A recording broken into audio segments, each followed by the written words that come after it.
Olá, família! Hoje vamos dar continuidade aqui ao estudo do livro de Hebreus. Hoje nós vamos estar aqui no capítulo 2. O capítulo 1 falou sobre Jesus Cristo tabernaculou entre nós, se fez carne, habitou entre nós, esvaziou-se a si mesmo, né? Não teve ali por usurpação ser igual a Deus, mas se tornou como um de nós, né? No livro aqui de Hebreus mostra muito claro que apesar de Jesus Cristo ter se tornado humano, também ele era Deus, né, cheio de poder e glória. Então, o livro de Hebreus aqui mostra isso, que Jesus Cristo ele é cheio de poder e glória, o mesmo Deus no Velho Testamento, tá bom?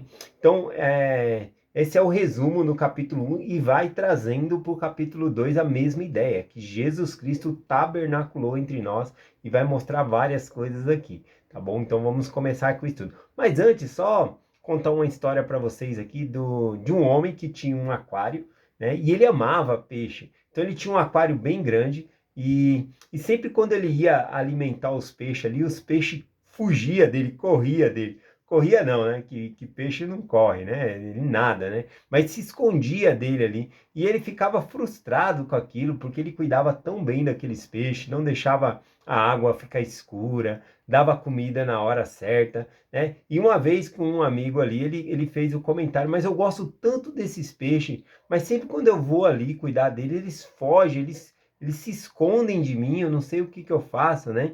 Aí o homem, o amigo dele, falou, ah, mas é claro que eles vão fugir, né? Ele vê você que é deste tamanho aí, eles vão se assustar, eles correm mesmo, né? Ou seja, eles nadam, né? Se escondem ali, né? Só tem um jeito, né, deles compreender você, é se você pudesse virar um peixe também e entrasse no meio deles lá, aí eles iam poder conhecer você e não teriam medo de você. Mas aí corre-se um risco, corre o risco de você ser rejeitado pelos outros peixes ali e apanhar dos peixes ainda, né? E foi exatamente o que aconteceu com Jesus Cristo. Ele se torna humano, ele entra entre nós, né, tabernaculou entre nós, né, habitou entre nós, e ele é rejeitado pelo seu povo, apanha do seu povo, é morto pelo seu povo, tá bom? Mas a melhor maneira de conhecermos a Deus, o Pai, é por meio de Jesus Cristo, né? Os profetas da antiguidade já haviam falado sobre Deus, o caráter de Deus, a justiça de Deus, mas nada se compara com Jesus Cristo. Porque vendo Jesus Cristo é a mesma coisa de ver Deus, né? A gente consegue ver todos os atributos do Pai Celestial em Jesus Cristo, tá bom? A verdade, conhecer um é conhecer ao outro, né? Certa ocasião aqui na Bíblia, lá em João capítulo 14, versículo 8, né? 8 e 9, Filipe, querendo conhecer o Pai Celestial, pega e diz para Jesus, né? Senhor, mostra-nos o Pai e isto nos basta, né? Ah, eu estou satisfeito. Se você nos mostrar o Pai, né? Nós fica satisfeitos, né? Filipe pediu ali. E Jesus Cristo responde, estou há tanto tempo convosco que não me conheceis, Filipe? Quem vê a mim, vê o Pai. Como diz tu, mostra-me o Pai, né? Então, quem vê Jesus Cristo, vê o Pai. Se você quer conhecer o Pai, é só conhecer Jesus Cristo, tá bom? E é incrível que o próprio Cristo habitou entre nós. Começando aqui, então, o capítulo 2, o versículo 1 diz assim, portanto, convém nos atentar com mais diligência para as coisas que já ouvimos, para que em tempo algum nos venhamos a esquecer. Então, aqui está falando para nós nos atermos, ter mais atenção para as coisas que já sabemos, que já aprendemos. O que eles aprenderam? Né? Sobre o cristianismo, sobre Cristo. Aprendeu que todas as profecias no Velho Testamento levam até Cristo, cumpre-se em Cristo. Então eles não podiam voltar para o judaísmo, essa é a intenção aqui. O que seria isso, voltar para o judaísmo, né? É achar que a gente seria salvo por matar animais, sacrificar animais, ter que fazer circuncisão, tudo isso apontava para a lei antiga. E agora tinha que se ater naquilo que era novo. Um exemplo hoje, nós temos o celular, né? Seria equivalente nós ter o celular e voltar a se comunicar com um sinal de fumaça, né? Então nós não podemos voltar para o velho, né? E sim se ater no novo. Não estou dizendo abandonar o Velho Testamento, mas ler o Velho Testamento olhando para o Novo, enxergando Cristo no Velho Testamento. Esse é o sinal aqui, né, que nós podemos entender, tá bom? Então ele fala sobre isso, né? De maneira nenhuma devemos esquecer o que aprendemos. Ele continua aqui, né? Versículo 2. Porque se a palavra pronunciada pelos anjos permaneceu firme, esse permaneceu firme aqui é o testemunho. Bom, também poderia ser traduzido por testemunho. A palavra proferida pelos anjos foi um testemunho firme, é isso que significa aqui. A palavra anjo significa mensageiro, tá bom? Então pode significar aqui a palavra de Deus tendo sido proferida por mensageiros, por profetas, missionários e assim por diante, tá bom? É um testemunho para nós. Ele continua aqui. E é um testemunho firme, permanecendo um testemunho firme de toda transgressão e desobediência, recebeu a justa retribuição. Então ele fala que por meio do testemunho da palavra que nós recebemos também a justa retribuição.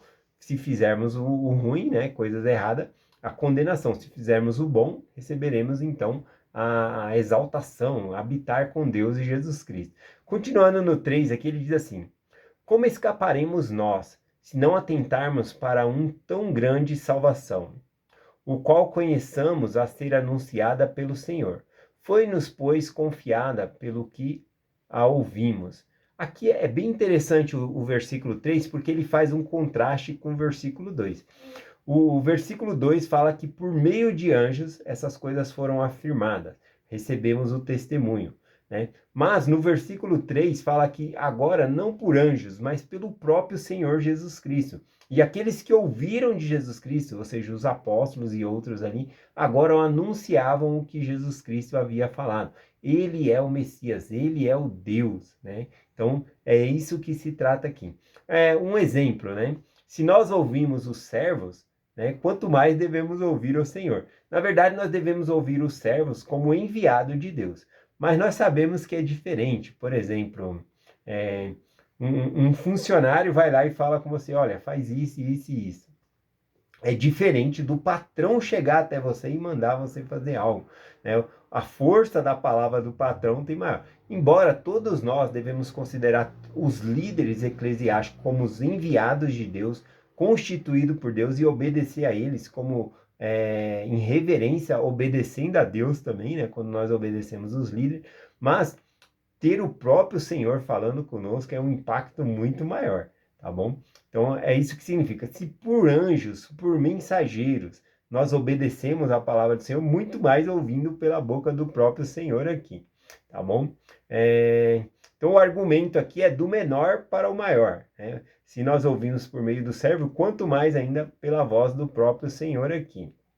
Vamos lá, versículo 6 diz assim: porém, em certo lugar testificou alguém dizendo, que é o homem que dele te lembrares, ou o filho do homem para que te visites, né?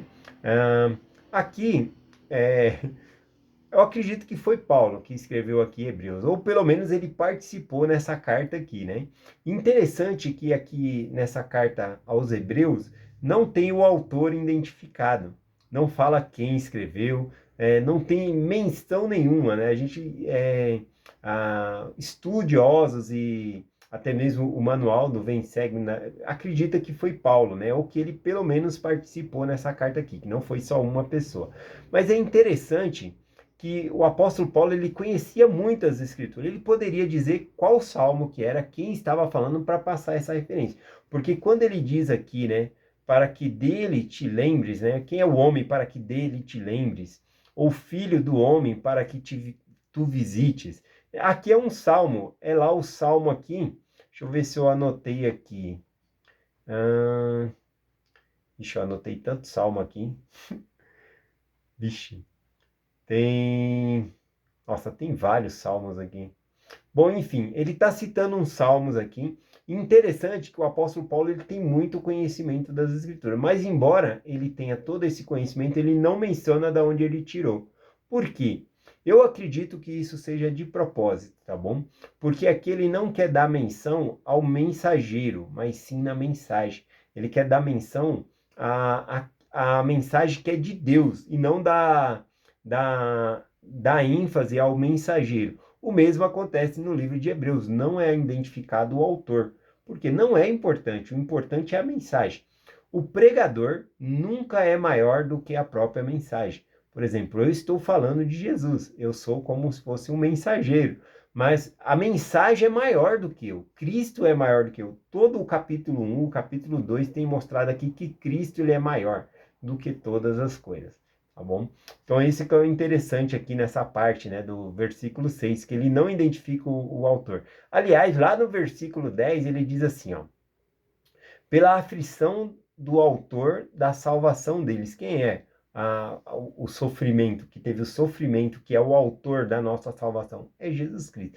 Então ele coloca sempre a ênfase aqui em Jesus Cristo. Quando nós chegar lá no 10, ele vai falar um pouquinho mais sobre isso.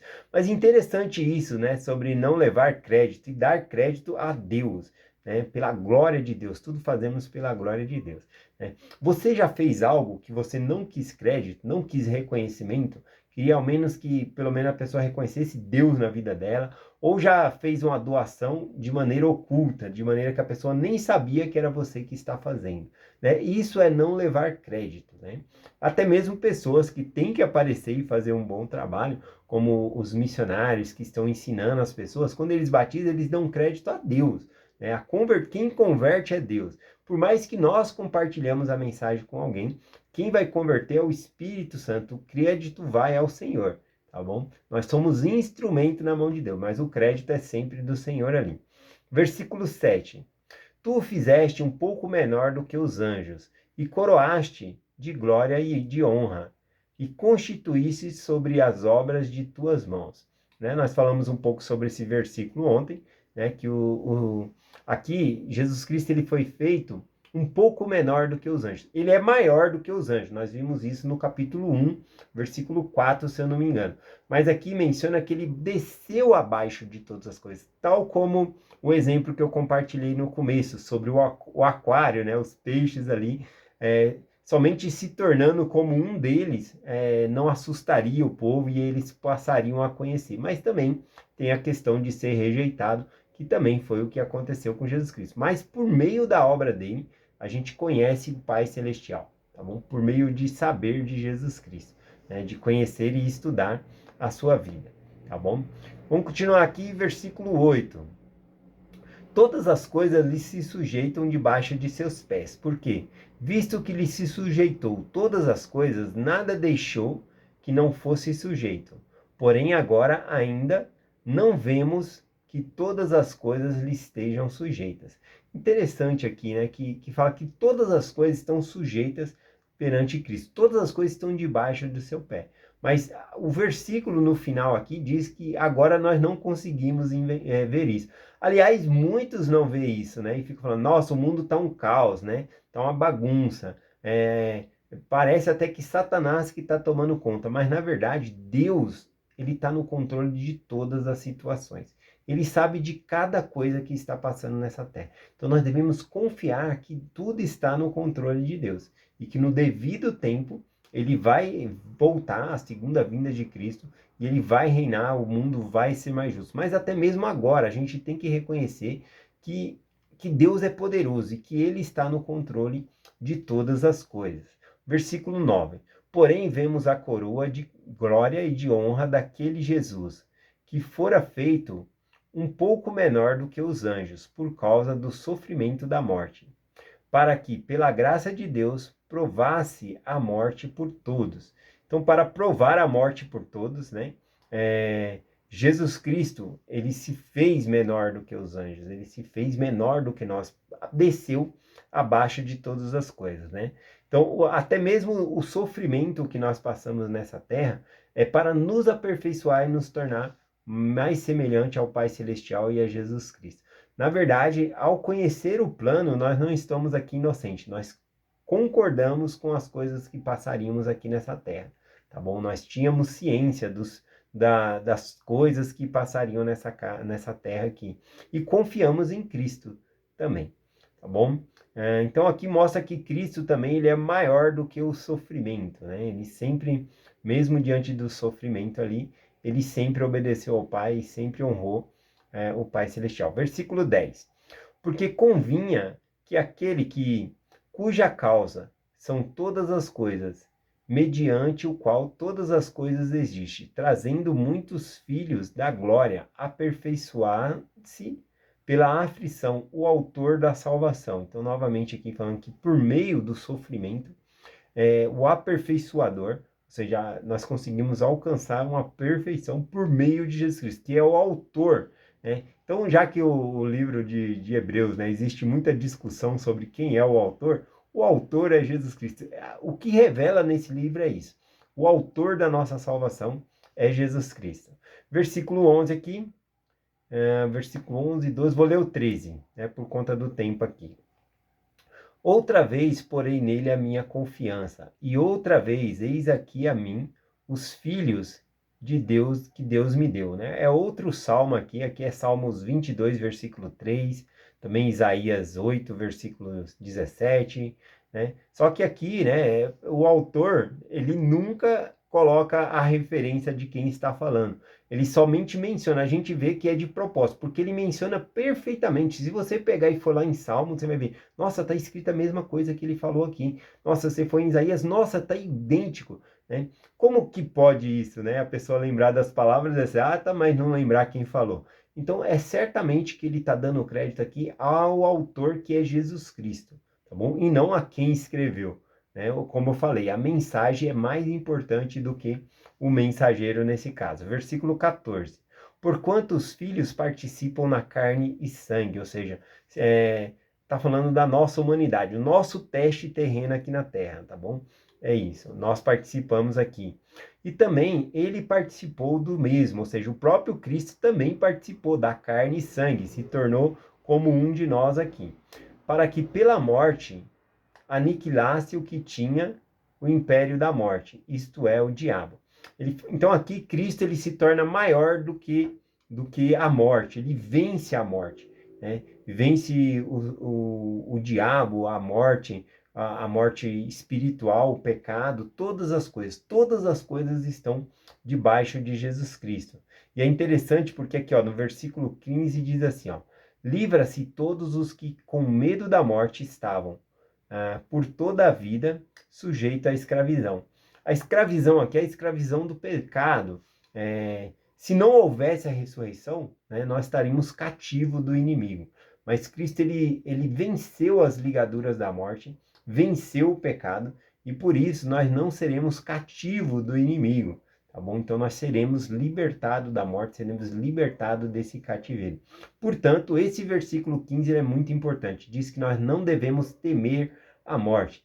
Muitas vezes a pessoa teme a morte porque teme se encontrar com Deus, teme o julgamento de Deus. Mas se nós tivermos uma vida reta, uma vida boa, dentro dos mandamentos do Senhor, a gente não vai temer encontrar a Deus, tá bom? Então aqui fala sobre aniquilar esse medo da morte aqui.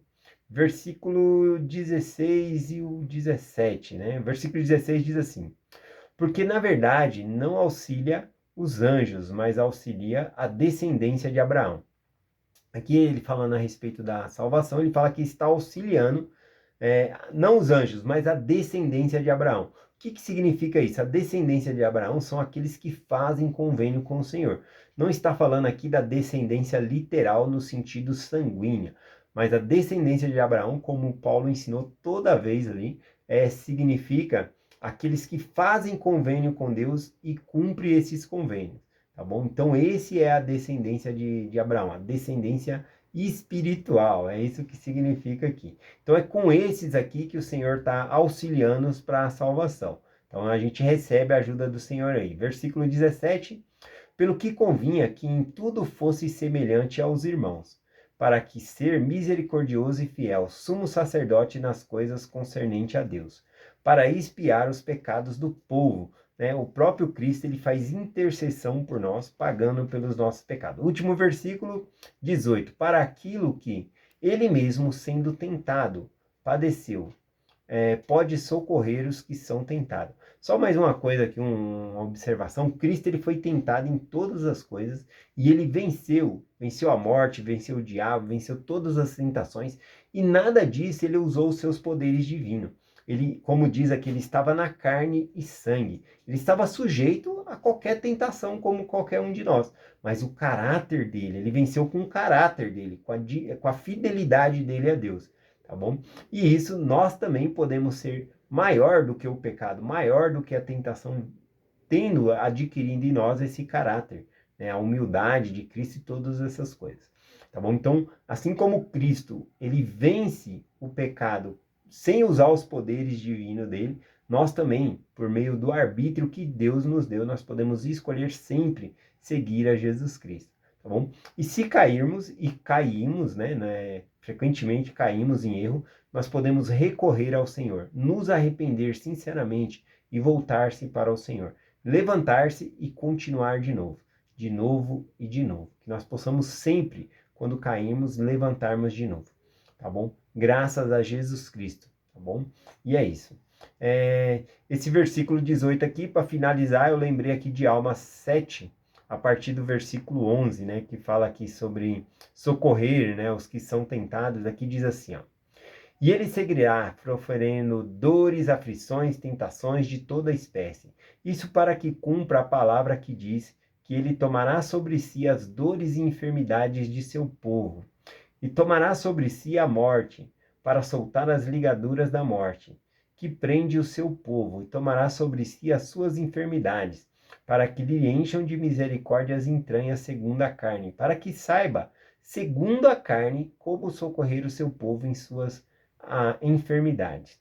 Ora, o Espírito sabe todas as coisas, não obstante o Filho do Homem padece segundo a carne, para tomar sobre si os pecados de seu povo e apagar-lhe as transgressões de acordo com o poder de libertação, que agora este é o testemunho que está em mim. Então aqui fica muito claro que o Espírito, ele sabe todas as coisas, ele entende como nós nos sentimos, sabe todas as coisas. E que era possível para Cristo saber exatamente como nos sentimos por meio do Espírito. Mas ele padeceu segundo a carne, ele sofreu segundo a carne, conforme diz aqui. Por quê? Para pagar pelos nossos pecados, tá bom? Então ele tem a experiência pessoal na carne do que nós sofremos e ele sabe nos socorrer. Ele tem empatia e conhece as nossas fraquezas e conhece o nosso esforço também de voltar-se a Ele, tá bom? É essa a mensagem que eu compartilho com vocês hoje, em nome de Jesus Cristo. Amém. Até amanhã.